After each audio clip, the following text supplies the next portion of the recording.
pukul 17 waktu Indonesia Barat. Soal perjuangan ke pusat, apapun yang diminta oleh pemerintah Aceh, Delon sebagai wakil Aceh siap memperjuangkan. Saatnya kita dengarkan dan kita saksikan Lintas 17, informasi aktual dari seluruh penjuru Aceh. Kejaksaan Tinggi Aceh menuntut 40 orang bandar narkoba dengan ancaman hukuman mati. Kabupaten Aceh Singkil Provinsi Aceh dengan menyediakan anggaran sebesar 25 miliar rupiah. Inilah Lintas 17 bersama Korwil 17 Banda Aceh.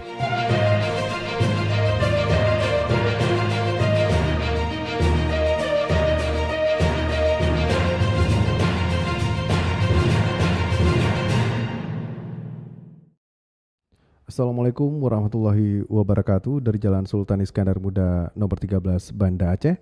Saya Arso bersama presenter dari RRI Sekorwil Nusantara 17 Banda Aceh, Lok Semawe, Melabuh, Takengon, Sabang, dan Singkil mengantarkan Lintas 17. Siaran berita yang menyajikan informasi aktual yang terjadi di berbagai penjuru Aceh. Edisi hari ini Kamis 29 Januari 2026.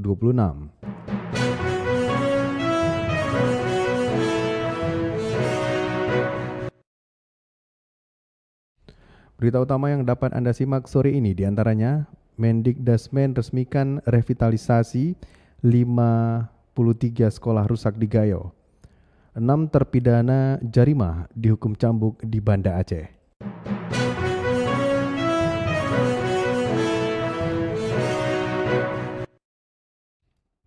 Siaran berita berjaringan ini dapat juga Anda akses melalui RRI Digital, serta turut disiarkan Radio Muna FM Subulu Salam, Merdu FM Bidijaya, Radio Sapa FM, Suara Bujang Salim Lok Semawe, Radio Asalam Uin Araniri Darussalam Banda Aceh, Radio Suara Sabang, Radio Mutiara FM Pidi, Radio Cempala Kuneng Aceh Timur, Radio Solo Tamiang, serta Dirile, RRI Radio Rimbaraya.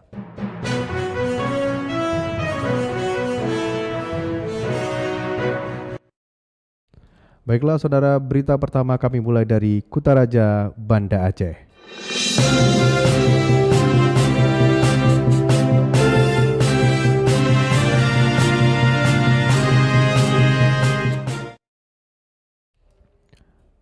Pendengar, kantor imigrasi kelas 1 TPI Banda Aceh terus berupaya meningkatkan inovasi dalam pengurusan dokumen keimigrasian. Selengkapnya dilaporkan Tisi Maulidia Putri. Kantor Imigrasi Kelas 1 TPI Banda Aceh terus berupaya meningkatkan inovasi pelayanan kepada masyarakat dalam hal pengurusan dokumen keimigrasian dengan menerapkan berbagai kebijakan termasuk melalui digitalisasi untuk mempercepat proses pengurusan, meningkatkan transparansi dan efisiensi. Kepala Kantor Imigrasi Kelas 1 TPI Banda Aceh Bambang Tri Cahyono menyampaikan di antara upaya tersebut yakni layanan ramah hak asasi manusia HAM dengan mengutamakan kenyamanan dan aksesibilitas bagi lanjut usia lansia, bawah 5 tahun balita, ibu hamil menyusui, penyandang disabilitas maupun pemohon yang sedang sakit. Selanjutnya pelayanan paspor secara kolektif yang disebut Easy Paspor dengan mendatangi langsung lokasi pemohon tanpa perlu ke kantor imigrasi. Layanan imigrasi peka terasa yang diperuntukkan bagi pasien di rumah sakit serta siap melayani paspor sembari ngopi sikupi sehingga masyarakat dapat mengurus paspor langsung di warung kopi. Permintaan dari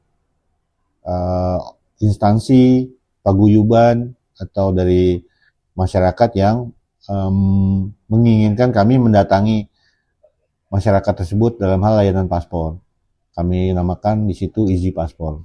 Kantor Imigrasi Kelas 1 TPI Banda Aceh juga memberi kemudahan melalui mobil layanan paspor keliling yang hadir di pusat-pusat keramaian termasuk area Car Free Day. Dari Banda Aceh, Tisi Maulidia Putri melaporkan.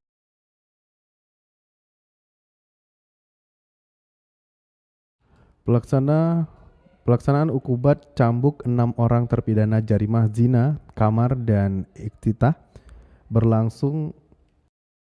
Kami ulangi, pelaksanaan ukubat cambuk 6 orang terpidana jarimah zina, kamar, dan iktilat berlangsung tertib dengan pengawasan ketat aparat dan tim medis. Selengkapnya dilaporkan Cindy Novita. 1 dan pasal 15 ayat 1 Kandung Aceh nomor 6 tahun 2014 tentang hukum jinayat dengan amar putusan Hukuman bunuh cambuk sebanyak 140 kali di depan umum dan masa penahanan yang dijalani oleh terdakwa tersebut sebagai tambahan hukuman dengan total cambuk sebanyak 140 kali. Sebanyak 6 orang terpidana jarimah zina, kamar dan ikhtilat menjalani hukuman cambuk di Taman Sari Bustanus Salatin, Banda Aceh, Kamis 29 Januari 2026. Kepala Satuan Polisi Pamong Praja Wilayatul Hisbah Kota Banda Aceh, Muhammad Rizal, mengatakan pelaksanaan cambuk berlangsung tertib dan sesuai prosedur. Cambuk hari ini sebagaimana telah diputuskan, kemudian hari ini dilakukan eksekusi, alhamdulillah berjalan lancar, walaupun tadi ada satu orang yang sempat pingsan ya, tapi tim medis kita menangani dengan bagus dan alhamdulillah sudah kembali. Adapun terpidana HA dan VO masing-masing dijatuhi hukuman 140 kali cambuk karena terbukti melakukan jarimah zina dan jarimah khamar. Keduanya menjalani ukubat sesuai ketentuan hukum jinayat yang berlaku di Aceh. 6, 7, 8, 9, 10, 11, 12. Sementara itu terpidana AR dijatuhi hukuman 42 kali cambuk atas jarimah ikhtilat dan khamar. Terpidana A menerima hukuman 12 kali cambuk dengan tambahan 40 kali cambuk atas jarimah ikhtilat dan jarimah khamar sehingga total hukuman menjadi 52 kali cambuk. Dua terpidana lainnya yakni TRA dan AM masing-masing dijatuhi hukuman 23 kali cambuk karena terbukti melakukan jarimah ikhtilat. Satpol PP WH menegaskan pelaksanaan ukubat dilakukan dengan pengawasan medis dan tetap mengedepankan ketentuan yang diatur dalam kanun yang berlaku. Dari Banda Aceh, Cindy Novita melaporkan. Mendikdasmen hari ini meninjau sejumlah sarana pendidikan di Aceh Tengah dan Bener Meriah. Dalam kunjungan, Mendikdasmen meresmikan revitalisasi 53 sekolah yang rusak terkena dampak bencana banjir bandang dan longsor. Selengkapnya dilaporkan Munjir Budiana.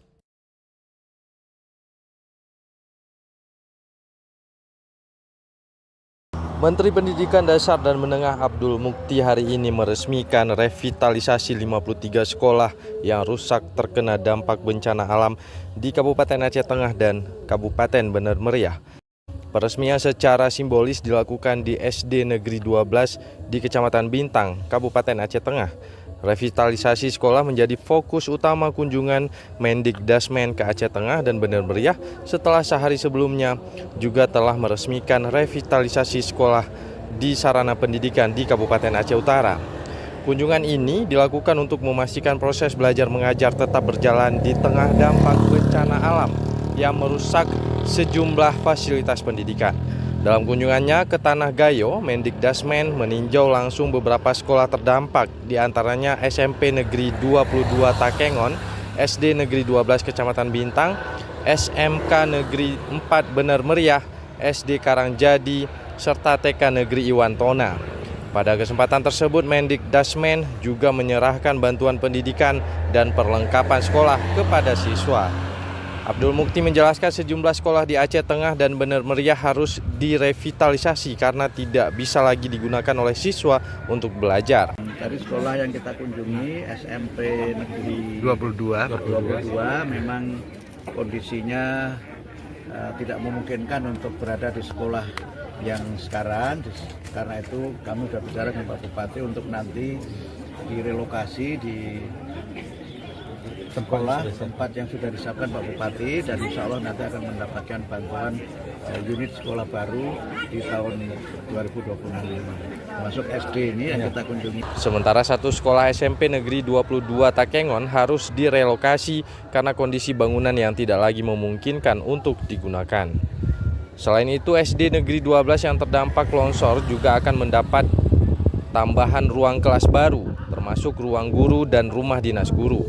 Pemerintah pusat juga mengupayakan dukungan sarana pembelajaran digital seperti layanan internet satelit guna menunjang kegiatan belajar mengajar. Untuk program revitalisasi, Mendikdasmen menyebutkan sebanyak 36 sekolah di Aceh Tengah dan 17 sekolah di Bener Meriah telah selesai direvitalisasi pada tahun 2025 dan siap dimanfaatkan. Pemerintah berkomitmen menjadikan daerah terdampak bencana sebagai prioritas revitalisasi sekolah pada tahun 2026 ini. Untuk mempercepat pemulihan, Kemendikdasmen bekerja sama dengan TNI dan seluruh pihak terkait dalam pembangunan unit sekolah baru dan rehabilitasi gedung. Rehabilitasi sekolah rusak ringan dan sedang ditargetkan selesai sebelum tahun ajaran 2026-2027. Sementara pembangunan sekolah baru dilakukan bertahap sesuai skala kerusakan. Pemerintah juga telah menyiapkan 270 miliar rupiah untuk anggaran rehabilitasi SMK di Aceh. Sementara anggaran rehabilitasi untuk SMA di 3 provinsi terdampak bencana mencapai 2,4 triliun rupiah.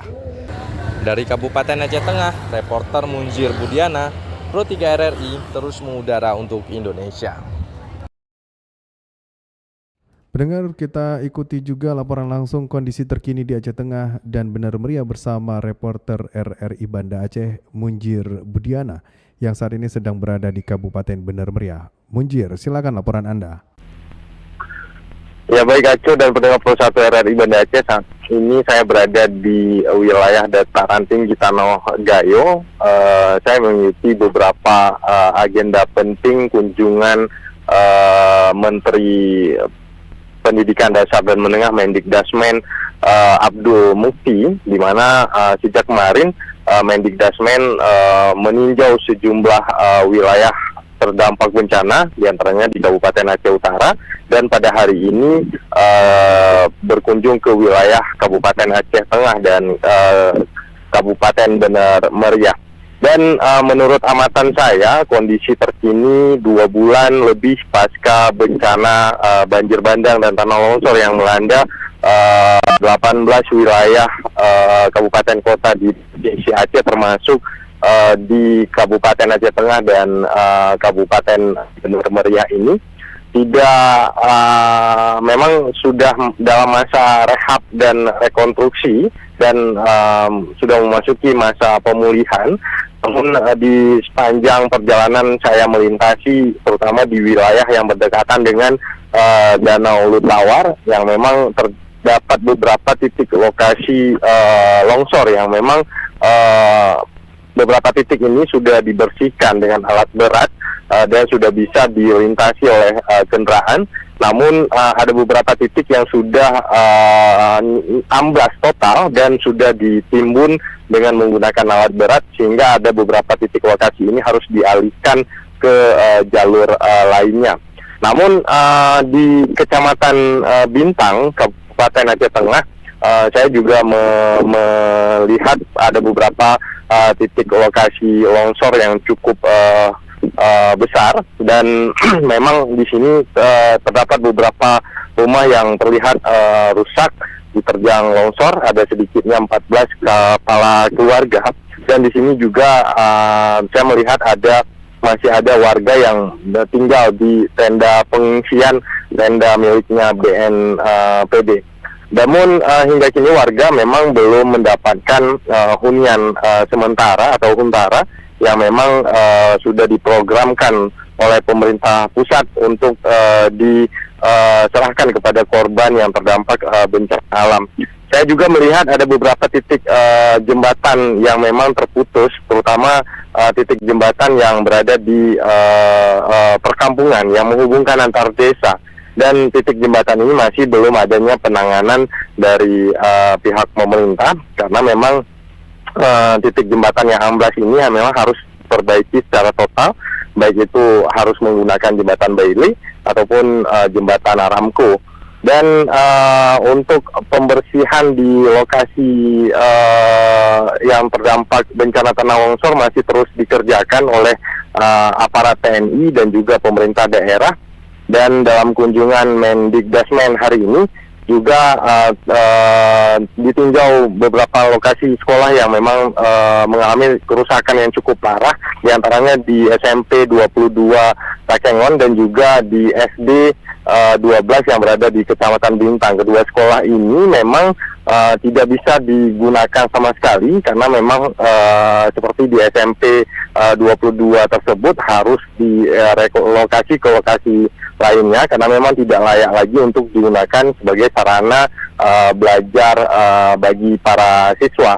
Namun untuk sejumlah sekolah yang mengalami kerusakan ini telah dilakukan revitalisasi oleh Kemendikdasmen dan para siswa juga masih harus terpaksa belajar di sekolah-sekolah darurat yang memang telah dibangun pasca bencana beberapa waktu lalu. Demikian langsung dari dataran tinggi Tanoh Gayo, Reporter Munzir Budiana, kembali ke Anda Acu di studio RRI Pro 1 Banda Aceh. Dari Kutaraja Banda Aceh, lintas 17 menuju Samudra Pasai, Aceh Utara.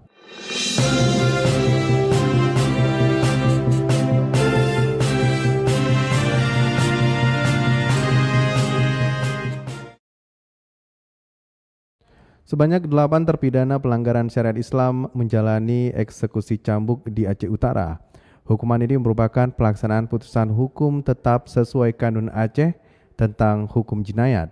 Selengkapnya dilaporkan Aldo Numero. Sebanyak 8 terpidana pelanggaran syariat Islam menjalani eksekusi cambuk di halaman kantor Kejaksaan Negeri Aceh Utara pada Rabu siang. Para terpidana dinyatakan bersalah melanggar Kanun Aceh nomor 6 tahun 2014 tentang hukum jinayat dengan hukuman antara 4 hingga 54 kali cambukan. Kepala Kejaksaan Negeri Aceh Utara Hilman Azizi menyebutkan eksekusi tersebut merupakan pelaksanaan hukuman pengadilan yang telah berkekuatan hukum tetap. Rangkaian dari penyelesaian penanganan perkara pidana yang berdasarkan ketentuan Kanun Jinayat Aceh.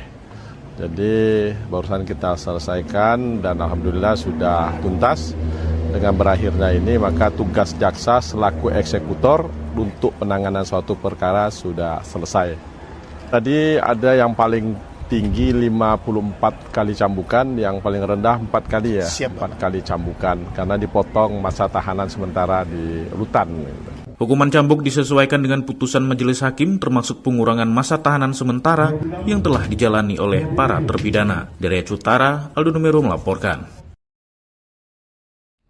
Dari Samudra Pasai Aceh Utara, kita menuju Melabu.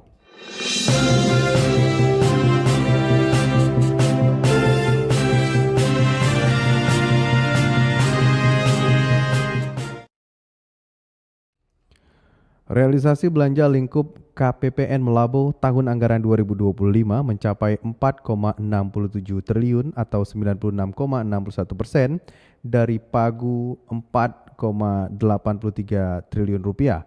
Selengkapnya dilaporkan Irham Syah.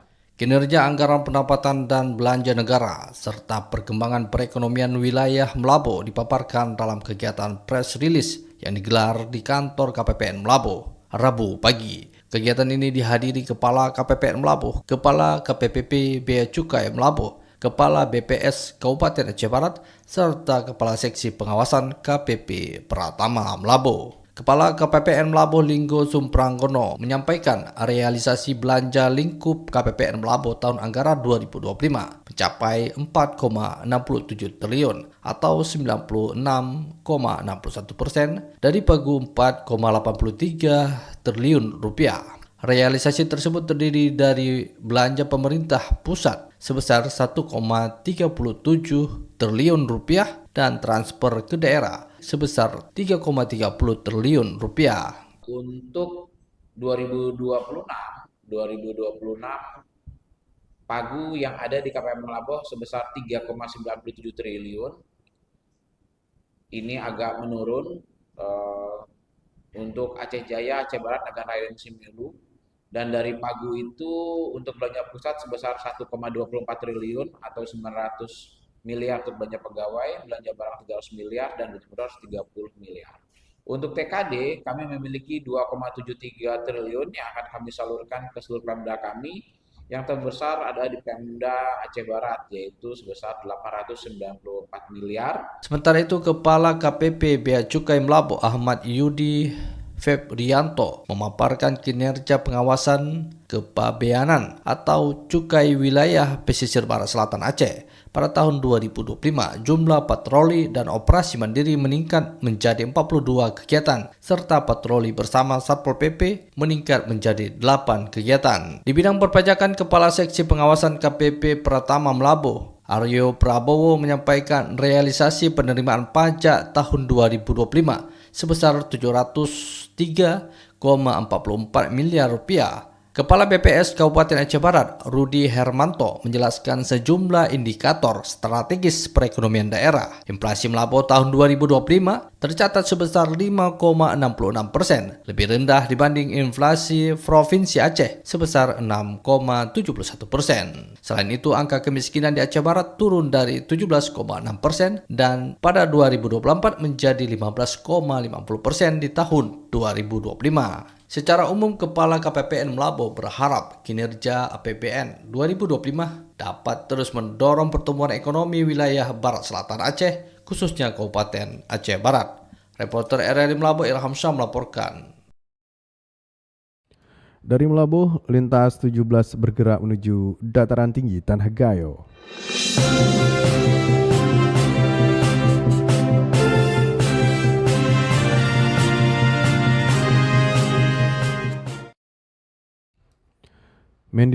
Mendikdasmen Profesor Dr. Abdul Mukti melakukan kunjungan ke Aceh Tengah dan Bener Meriah, salah satunya ke SMP Negeri 22 Takengon yang berlokasi di Kecamatan Lutawar. Selengkapnya dilaporkan Fitra Jayadi.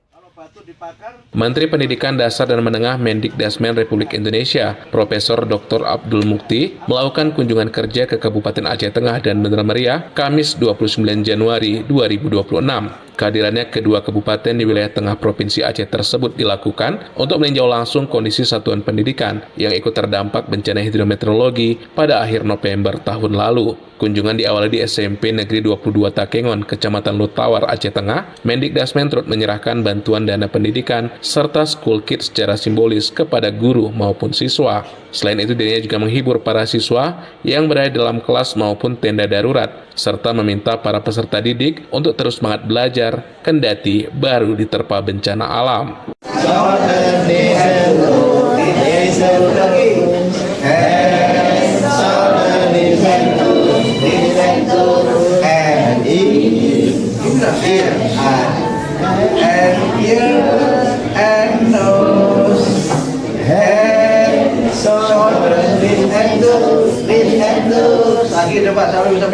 Selain ke SMP Negeri 22, kunjungan selanjutnya dilakukan di SD Negeri 12 yang berlokasi di Kecamatan Bintang. Di tempat ini dilakukan peresmian revitalisasi satuan pendidikan baik Aceh Tengah maupun Bener Meriah.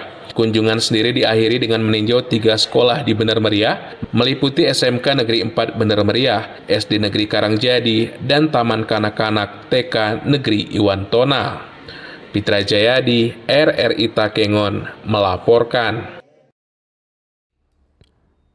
Progres pembangunan jembatan Bailey di Jalan Lintas XKKA Kampung Bener Pepanyi Bener Meriah memasuki tahap pemasangan lantai. Selengkapnya dilaporkan Bambang Saputra. Progres pembangunan jembatan Bailey di Kampung Bener Pepanyi, Kecamatan Permata terus menunjukkan perkembangan signifikan. Saat ini pekerjaan telah memasuki tahap pemasangan lantai jembatan sebagai bagian penting dalam penyelesaian konstruksi. Dan Dim 0119 Bener Meriah Letkol Infantri Ahmad Fauzi melalui Danramil 05 Permata mengatakan pemasangan lantai merupakan tahapan krusial sebelum jembatan dapat difungsikan. Satuan Tugas Penanggulangan Bencana Alam bersama personil Koramil 05 Permata di lapangan terus mengoptimalkan pekerjaan agar pembangunan jembatan Bailey ini dapat segera selesai dan dimanfaatkan oleh masyarakat. Saat ini progres pengerjaan sudah mencapai 60%. Diharapkan pembangunan jembatan ini dalam waktu dekat dapat segera selesai guna mempercepat pemulihan infrastruktur di ruas jalan lintas KKA yang menghubungkan Kabupaten Bener Meriah dan Aceh Utara, sehingga akses transportasi dapat kembali normal dan meningkatkan pertumbuhan ekonomi masyarakat antar kabupaten. Bambang Saputra, RRI Takengon, melaporkan.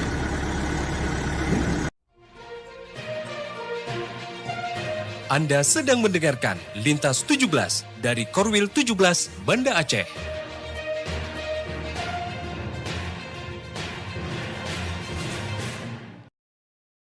Anda telah menyimak berita-berita dari Kutaraja Banda Aceh, Loksmawe, Melabo, dan Takengon. Kami ajak Anda menuju 0 km Indonesia, Pulau W.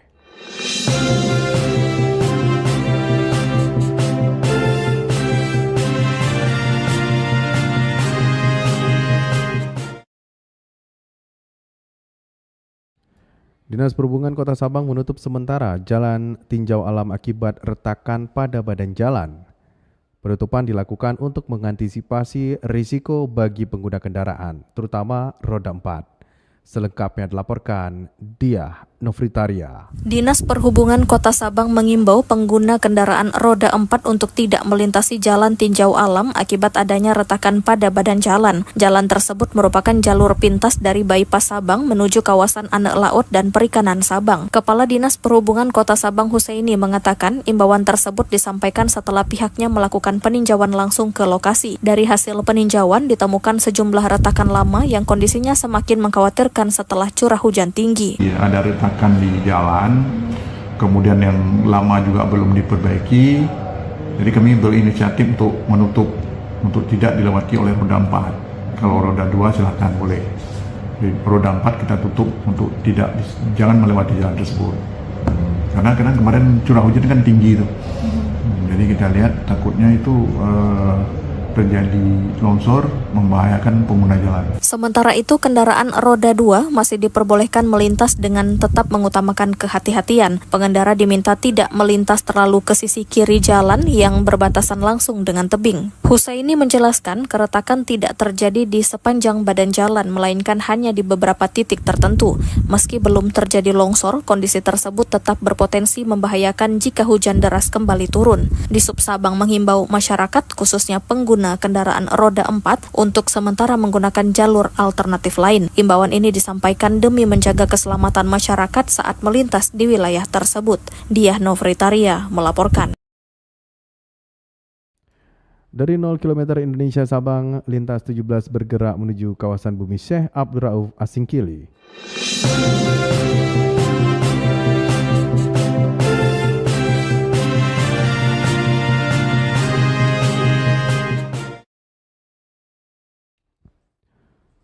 Pendengar, Wali Kota Rasid Bancin resmi melantik 1.397 pegawai P3K paruh waktu guna memperkuat pelayanan publik dan percepatan pembangunan di Subul Salam. Selengkapnya dilaporkan Juprianto. Dan Undang-Undang Dasar 1945. Sebanyak 1.397 P3K paruh waktu di Kota Subul Salam resmi dilantik. Para pegawai itu mengisi formasi tenaga kesehatan, pendidik, hingga tenaga teknis yang diharapkan mampu memperkuat pelayanan publik di Kota Subul Salam. Wali Kota Subul Salam, Haji Rasid Bancin menegaskan pelantikan itu adalah bukti komitmen pemerintah daerah dalam menata status kepegawaian secara bertahap. Dalam arahannya, Rasid menekankan 2 poin krusial bagi abdi negara baru itu, yakni integritas tinggi dan loyalitas mutlak kepada pimpinan. Izinkan kami berulang-ulang ingin menyampaikan pesan kepada kita semuanya, ASN baik yang senior, mulai dari jajaran sekda sampai semua kepada ASN baru waktu ini, bahwasanya tolonglah hidup bertanggung jawab, disiplin, dan harus punya integritas. Ini yang paling penting. Nah, ini juga Bapak Malakama kami tuntut bekerja, di mana pula nanti upahnya. Padahal Nabi sudah mengingatkan, akti uzrahu qabla ain jabbi fa'arkahu. Berikan upah pekerja sebelum kering air keringatnya. Kami paham betul itu, saudaraku. Tapi apa kata kitab Majmu' Khamsah Rasail ketika saya santri di Tanah Merah? Natakatil hal, keadaanlah yang berbicara. Tak hanya soal kerja, Rasid juga menyentuh sisi humanis dengan meminta para pegawai segera pulang untuk mencium tangan orang tua sebagai bentuk syukur. Terkait kesejahteraan, Wali Kota Subul Salam berjanji akan memperjuangkan hak pegawai dan memastikan tunjangan kinerja tidak dipotong di tengah penataan anggaran daerah. Selain itu, penambahan ribuan tenaga paruh waktu juga nanti diharapkan menjadi energi baru bagi percepatan pembangunan di Kota Subul Salam di masa depan. Demikian, Juprianto melaporkan.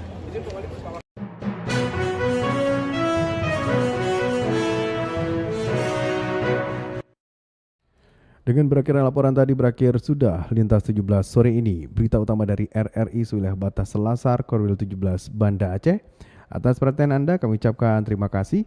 Wassalamualaikum warahmatullahi wabarakatuh. Sekali di udara, tetap di udara. Demikian Lintas 17 sore ini. Produksi Korwil 17 Banda Aceh.